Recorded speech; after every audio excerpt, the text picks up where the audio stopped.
दोस्तों पार्ट 1 में आपने सीखा था कि रिज्यूमे की फाउंडेशन कैसे बनती है। लेकिन क्या आप जानते हैं एचआर सिर्फ ऑब्जेक्टिव पढ़कर कॉल नहीं करता है। असली फैसला होता है आपकी टेक्निकल स्किल्स और ट्रेनिंग वाले सेक्शन पर। आज हम वही सेक्शन खोलने वाले हैं जो आपका रिज्यूमे शॉर्ट लिस्ट करवा सकता है या फिर सीधे रिजेक्ट भी करा सकता है।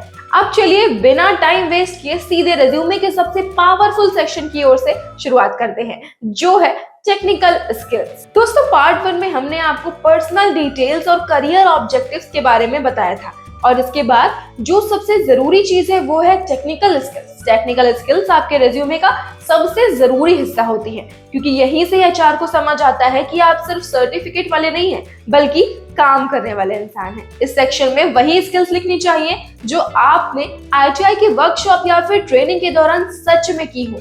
Wiring, motor connection, panel work और सेफ्टी नॉलेज जैसी बातें एचआर को ये भरोसा दिलाती है कि आप बेसिक काम समझते हैं और साइट या फैक्ट्री में सीखने के लिए रेडी हैं।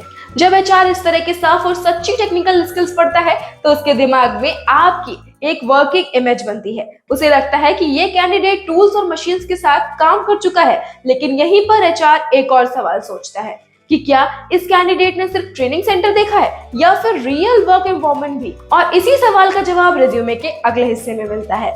दोस्तों टेक्निकल स्किल्स के बाद एचआर आपकी क्वालिफिकेशन देखता है ताकि उसे आपकी एजुकेशनल बैकग्राउंड क्लियर समझ आए। क्वालिफिकेशन सेक्शन में आपको अपनी आईटीआई ट्रेड, इंस्टीट्यूट का नाम और पासिंग ईयर साफ साफ लिखना चाहिए।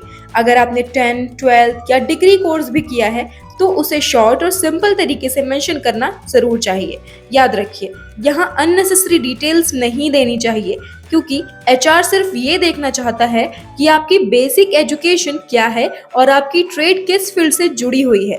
क्लियर क्वालिफिकेशन सेक्शन रिज्यूमे को प्रोफेशनल बनाता है और एचआर को आगे पढ़ने के लिए कॉन्फिडेंट करता है। दोस्तों टेक्निकल स्किल्स और क्वालिफिकेशन देखने के बाद एचआर ये जानना चाहता है कि आपने ये स्किल्स कहाँ से और कैसे सीखी है। इसलिए ट्रेनिंग और अप्रेंटिसशिप वाला हिस्सा एचआर के लिए बहुत इंपॉर्टेंट होता है क्योंकि यहीं से उसे पता चलता है कि कैंडिडेट ने सिर्फ क्लास और वर्कशॉप तक ही सीमित रहकर काम नहीं किया है या फिर उसने असली काम का माहौल भी देखा है। जब आप ट्रेनिंग का नाम, जगह और समय साफ साफ लिखते हैं तो एचआर को ये समझने में आसानी होती है कि आपने डिसिप्लिन, टाइम मैनेजमेंट और टीम वर्क जैसे बेसिक काम भी सीखे हैं। अगर ट्रेनिंग के दौरान आपने डेली वर्क में हेल्प की है, टूल्स इस्तेमाल किए हैं या सीनियर्स के साथ काम किया है तो ये रिज्यूमे को और मजबूत बनाता है। भले ही ट्रेनिंग छोटी रही हो लेकिन उसका प्रैक्टिकल एक्सपीरियंस बहुत मायने रखता है।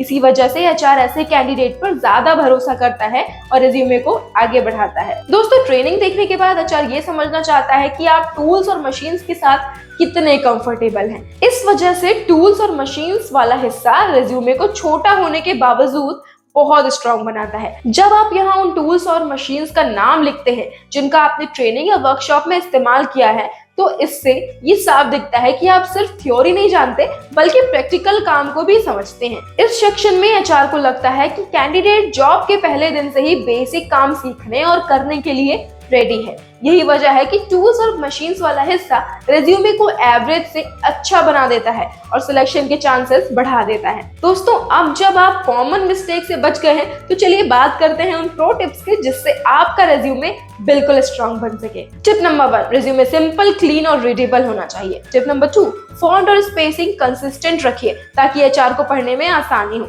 टिप नंबर 3, फोटो प्रोफेशनल और क्लियर होनी चाहिए। टिप नंबर 4, लैंग्वेज इजी और समझने में नेचुरल होनी चाहिए। टिप नंबर 5, रिज्यूमे रेडी करने के बाद खुद से एक बार पढ़िए कि क्या ये सारे इंपॉर्टेंट स्किल्स और ट्रेनिंग साफ दिखा रहा है। अगर हाँ तो समझिए आपका रिज्यूमे प्रोफेशनल है और जॉब रेडी है। याद रखिए रिज्यूमे दिखावे के लिए नहीं होता बल्कि ये आपकी रियल स्किल्स और वर्क एटीट्यूड दिखाने का तरीका है। दोस्तों अगर आज के इस वीडियो के बाद आपको ये क्लियर हो गया हो कि रिज्यूमे में सिर्फ आईटीआई पास लिखना काफी नहीं होता बल्कि काम दिखाना भी जरूरी होता है तो यही सही वक्त है एक्शन लेने का।